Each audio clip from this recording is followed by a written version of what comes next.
Hello everyone, welcome to my channel. আজ আমরা 8টি গুরুত্বপূর্ণ স্ট্রাকচার শিখতে যাচ্ছি, যা দিয়ে আমরা এই ধরনের বাক্যগুলোকে ইংরেজিতে বলতে পারবো।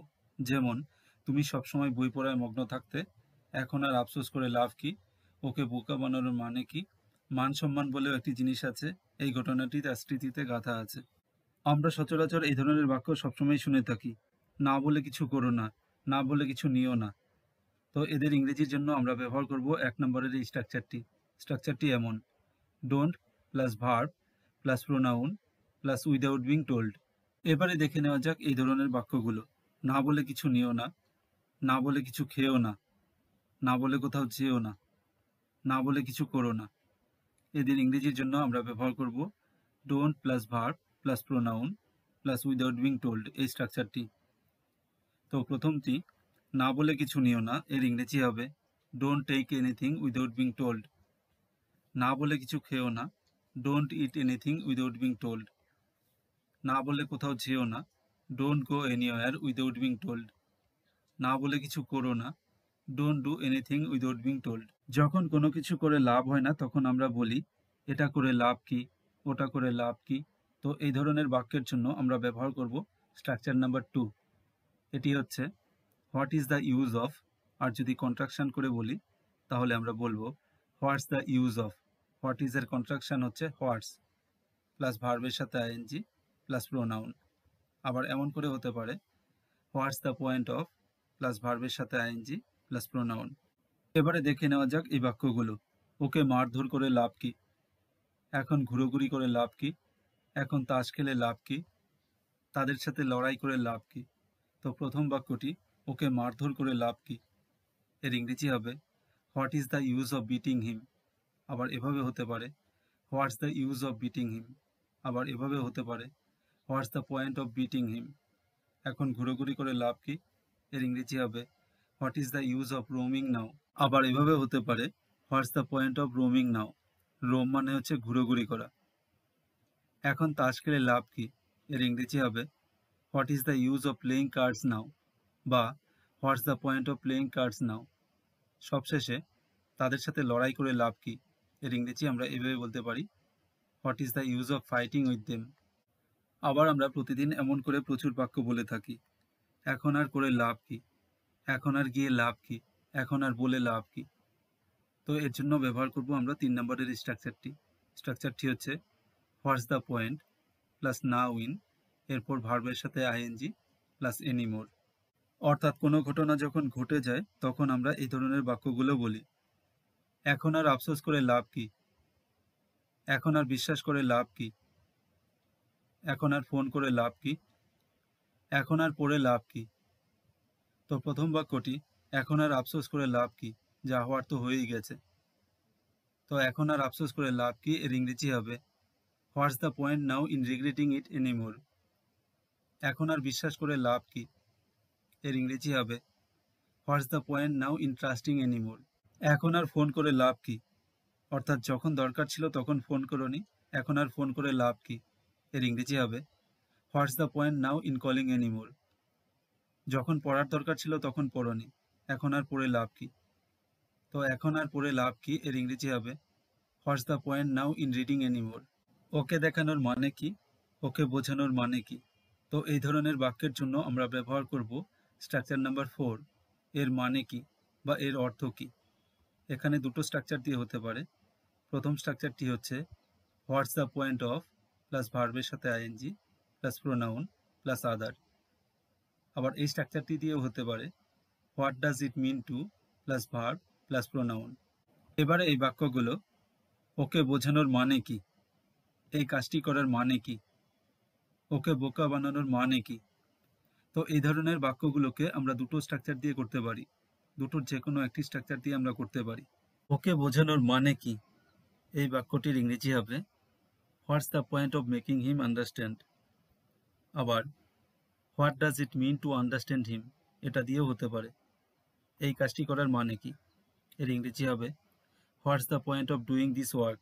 আবার এমন করে হতে পারে what does it mean to do this work.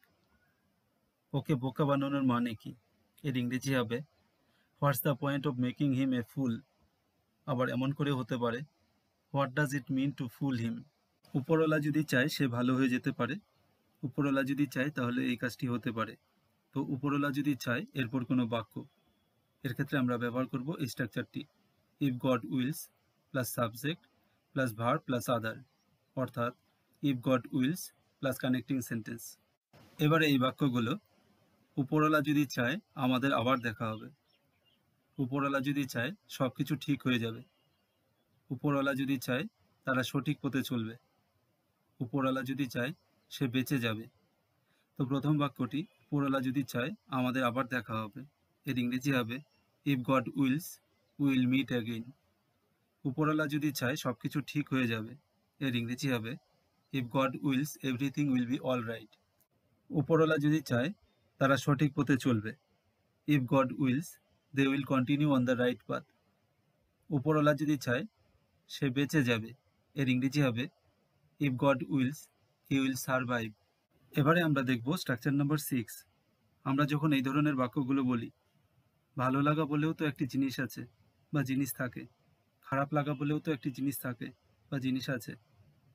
তো এই ধরনের বাক্যগুলোর জন্য আমরা ব্যবহার করব এই স্ট্রাকচারটি, there is something called plus noun plus to. এবারে দেখে নেওয়া যাক এই বাক্যগুলো। লজ্জা বলেও তো একটা জিনিস আছে বা লজ্জা বলেও তো একটি জিনিস থাকে। মান সম্মান বলেও তো একটি জিনিস আছে। ঘর বলেও তো একটা জিনিস আছে। ভালো লাগা বলেও তো একটা জিনিস আছে। তো এই ধরনের বাক্যগুলোর জন্য আমরা ব্যবহার করব এই structure, there is something called plus noun plus to. লজ্জা বলেও তো একটা জিনিস আছে, এর ইংরেজি হবে there is something called shame to. মান সম্মান বলেও তো একটা জিনিস আছে, এর ইংরেজি হবে there is something called respect to. ঘর বলেও তো একটা জিনিস আছে, এর ইংরেজি হবে there is something called house to. ভালো লাগা বলেও তো একটা জিনিস আছে, এর ইংরেজি হবে there is something called liking to, or there is something called fondness to. সে সবসময় কাজে মগ্ন থাকে, সে সবসময় চিন্তায় মগ্ন থাকে।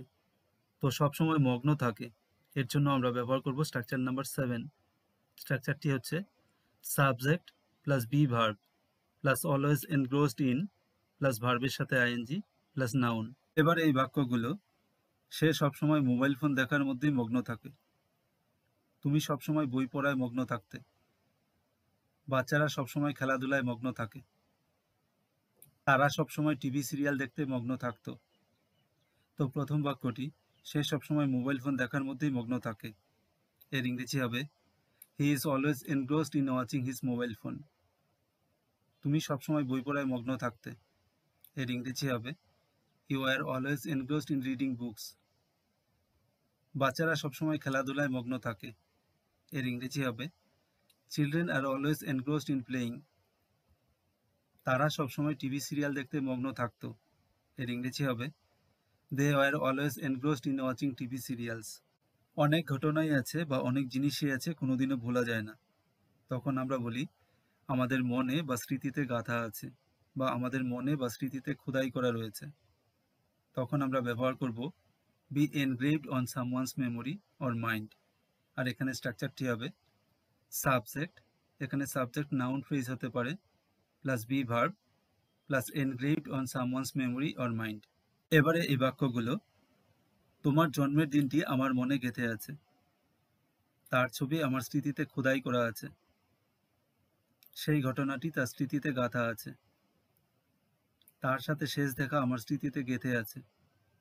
তো প্রথম বাক্যটি, তোমার জন্মের দিনটি আমার মনে গেঁথে আছে, এর ইংরেজি হবে the day you are born is engraved on my mind.